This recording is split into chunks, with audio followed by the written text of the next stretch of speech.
a comenzar colocándonos en contexto. Los samaritanos y los judíos tenían una disputa que se remontaba a siglos atrás y que se centraba exclusivamente en el juicio religioso. 700 años antes de Jesús, la Samaria judía fue conquistada por los asirios. Y los asirios trajeron a Samaria a su gente y a pueblos anexos y tomaron cautivo a muchos de los samaritanos. En el transcurrir de los años, los pueblos se unieron porque se casaron entre ellos, ¿ya? Entonces los samaritanos dejaron de ser aceptados por los judíos porque ellos creían en una raza pura y ellos ya estaban mezclados. Y eso era una de las razones por qué los judíos no aceptaban a los samaritanos. Ahora les voy a explicar el camino de Jesús. El camino más corto hacia Galilea es a través de Samaria.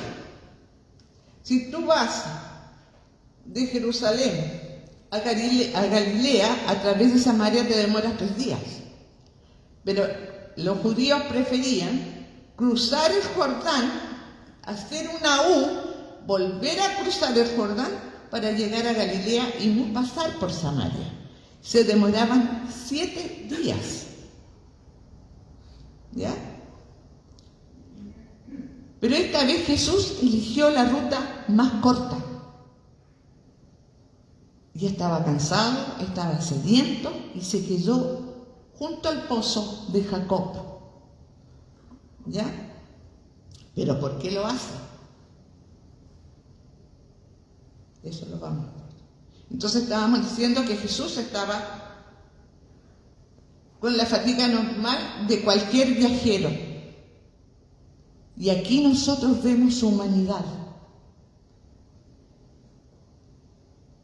El trabajo agotador vino con el pecado. Porque acuérdense que Adán pecó y de ahí tuvimos que empezar a trabajar para ganar nuestro pan.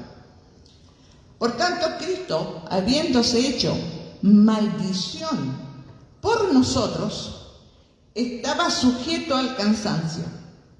El hecho de que Jesús estuviera cansado y sediento muestra que Él es humano. Jesús no hizo un milagro para saciar su sed, aunque Él podía hacerlo. Y nosotros podemos colegir que Él era pobre, porque Él realizaba todos sus viajes a pie. ¿Ya? Esta es tal vez la escena más humana de todas las escenas de la historia terrenal de Cristo. Ahora, el pozo. Históricamente el agua del pozo se sacaba o muy temprano en la mañana o muy tarde, porque al mediodía hacía demasiado calor. Y la mujer samaritana, nos dice la Biblia, que fue a sacar el agua a las 12 del día en nuestro horario. A las 12 del día. Significa que esta mujer vivía aislada porque ella iba a sacar el agua cuando las otras mujeres no iban. Porque por lo tanto se supone que era una mujer de mala reputación. En el mundo de esa época los hombres, este es otro punto, los hombres no hablaban con las mujeres en público, aunque fueran sus esposas.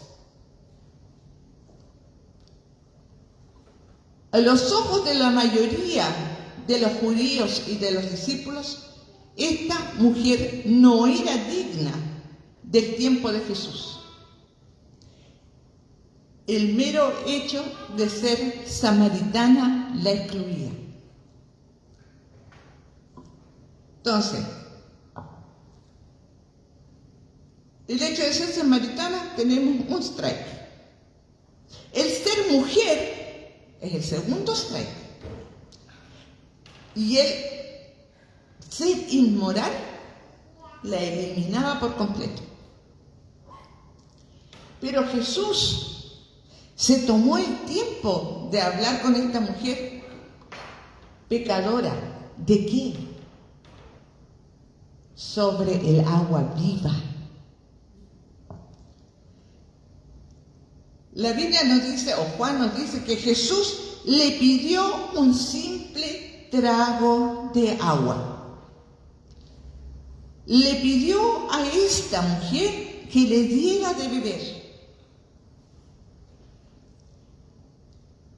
Y él dice, la Biblia, que no llevaba un cuenco, no llevaba nada. Por lo tanto, él estaba dispuesto a tomar agua de la vasija de esta mujer. Y con esto, él se estaba poniendo al mismo nivel de ella. Por lo tanto, él no hizo que ella lo sintiera como una persona superior por ser judío, sino que la hizo sentir al mismo nivel. Y no la despreció como mujer, como muchos hombres hubiesen hecho, sino que se mostró ante ella como realmente era, un hombre cansado y sediento.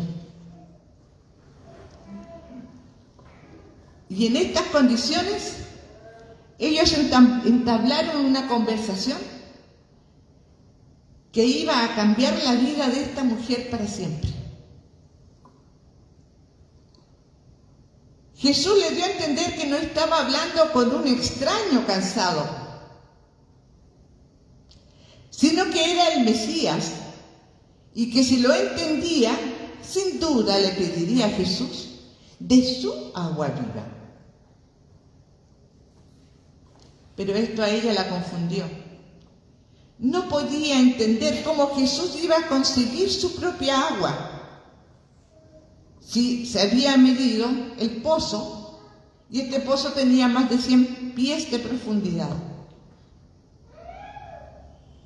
Y Jesús no tenía con qué sacar agua del pozo.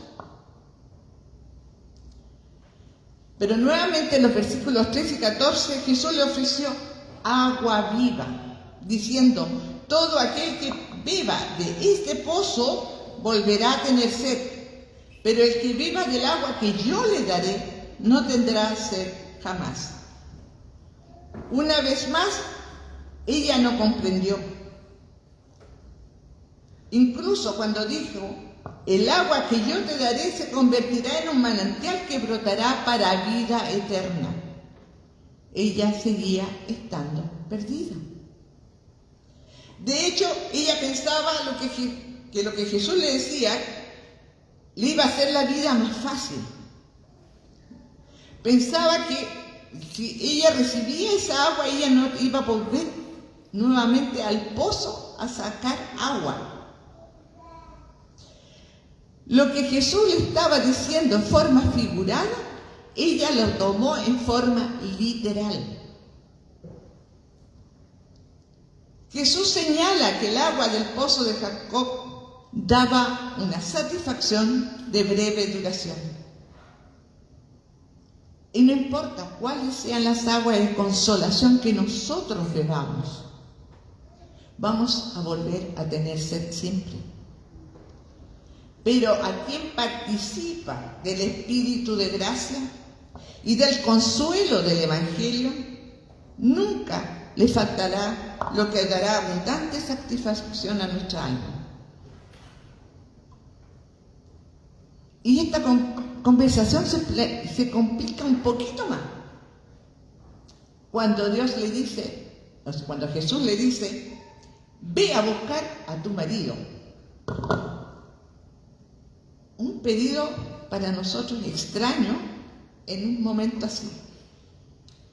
Sin embargo, Jesús tenía un plan. ¿Ya? porque ella está ocultando quién es realmente. Y Jesús lo sabe. Jesús sabía que su necesidad era mucho más profunda que simplemente querer una forma fácil de conseguir agua. Necesitaba encontrar el perdón y necesitaba descubrir lo que significaba tener a alguien que la quisiera de verdad o que la amara incondicionalmente. Y ese alguien sería Jesús. Y ella respondió correctamente diciendo que no tenía marido. Y Jesús le dijo: tienes razón, no tienes marido, has tenido 5 maridos y ahora vives con un hombre que no es tu marido. Y su fachada, toda esa máscara que tenía ella, quedó al descubierto, se cayó. Y porque se vio obligada a admitir una verdad.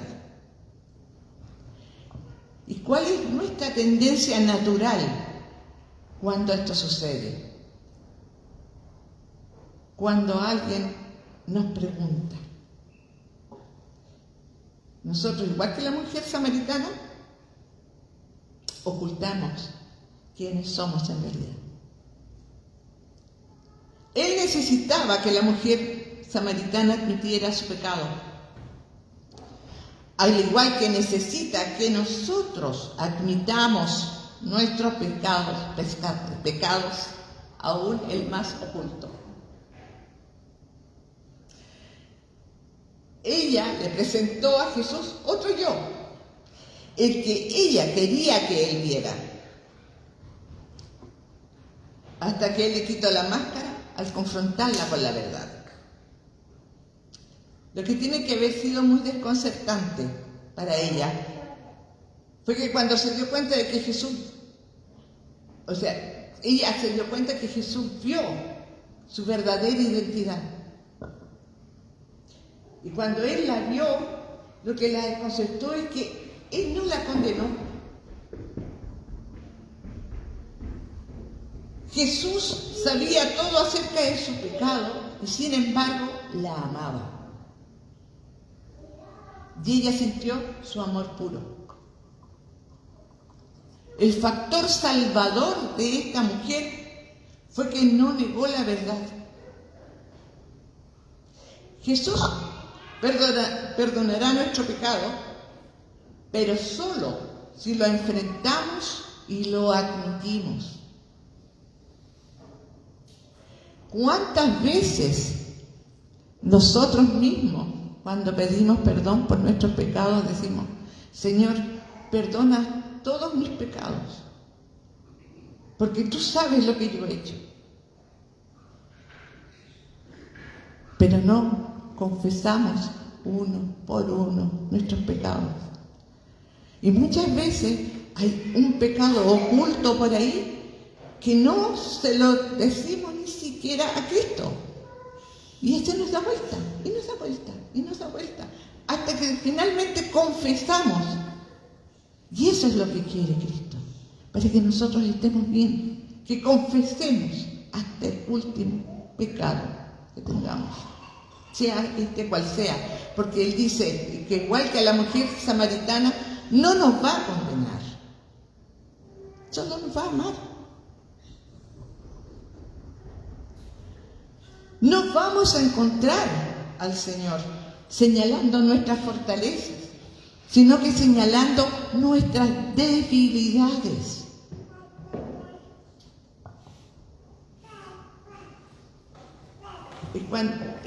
¿Qué hacía esta mujer cada vez que Jesús la confrontaba? Ella cambiaba de tema. Y cuando alguien se empieza a acercar mucho a nosotros, ¿qué hacemos? Cambiamos de tema. Y eso para muchos está bien, socialmente correcto. Pero no para Jesús. A Jesús no le podemos cambiar de tema. Incluso ella fue, como los samaritanos creían en la Torá solamente. Ella habló con él y le dijo, pero ustedes oran en Jerusalén y dicen que ese tiene que ser el centro, en cambio nosotros oramos en el monte Gerizim. No tenía nada que ver con lo que estaba hablando Jesús. Y Jesús le dice, ustedes están adorando lo que no conocen. Le estaba diciendo que todo lo que ella creía era erróneo. ¿Pero por qué? Porque es cierto que ellos se guiaban por la Torá, pero también es cierto que en la entrada de los asirios entraron religiones paganas. Entonces ellos tenían una mezcolanza. Ya, estaba la Torá más las religiones paganas y todos adoraban juntos. Y le dice, la salvación viene de los judíos. Y ella nuevamente trató de cambiar de tema. Y le dice, sé que el Mesías viene. Cuando venga, Él nos va a explicar todo. Y él le dice, y lo confronta con otra verdad y le dice, yo soy el que habla contigo.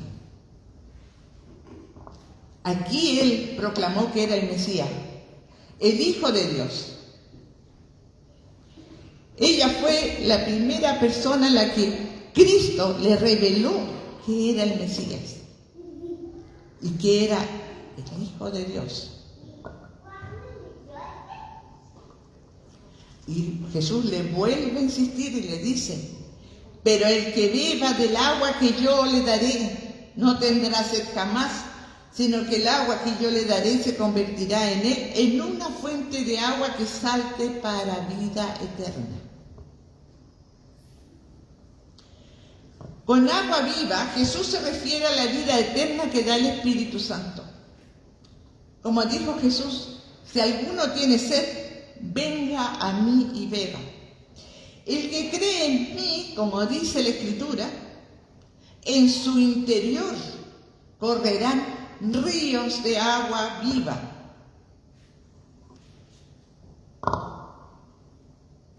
Y los judíos que estaban familiarizados con las Escrituras sabían que el Señor mismo es la fuente espiritual de agua viva. Jesús le dijo a esta mujer que el agua que Él da se convertirá en Él, en una fuente de agua que salte para vida eterna. Cuando dice en Él, se muestra que el verdadero cristianismo no es una cuestión de rituales y ceremonias, sino una relación interior y personal con el Dios vivo. Debe estar en el corazón de cada persona. La imagen de esta agua viva que brota señala la fuente continua de vida que el Espíritu Santo, que mora en nosotros, suministra a los creyentes. Es activa y siempre está fluyendo. Puede haber momentos en que fluya más y otros veces fluye menos, como nosotros. Pero nunca se seca. Algo que sí sucede con los ríos y los arroyos, y eso lo estamos viendo nosotros, aquí mismo en Chile, como se están secando algunos arroyos. Pero esta agua viva no se seca. Cuando Jesús dice que el que beba del agua que yo le daré no tendrá sed jamás, quiere decir que nosotros que hemos bebido de esta agua viva estamos satisfechos con Él en el sentido de que sabemos que nos ha rescatado del pecado y del juicio. Y Él nos ha dado vida eterna y nada nos puede separar de su amor. Somos sus hijos, bajo su cuidado amoroso en todas las situaciones de nuestra vida. Él nos ha dado toda bendición espiritual en los lugares celestiales en Cristo Jesús. Tenemos su palabra, que es como agua para nuestra alma. Jesús no quiere decir que nuestra sed esté saciada, o esté saciada para siempre, en el sentido que dejemos de anhelar más y más de Él. Todavía tenemos hambre y sed de justicia. Nuestros corazones todavía anhelan a Dios como el ciervo que brama a través de las aguas. Juan Calvino dice en sus comentarios, dice: aunque tengamos sed durante toda nuestra vida, es cierto que no hemos recibido el Espíritu Santo por un solo día o por un periodo corto, sino como una fuente perenne que nunca nos fallará. Entonces, ¿cómo obtenemos nosotros esta agua viva de salvación que Jesús ofrece gratuitamente?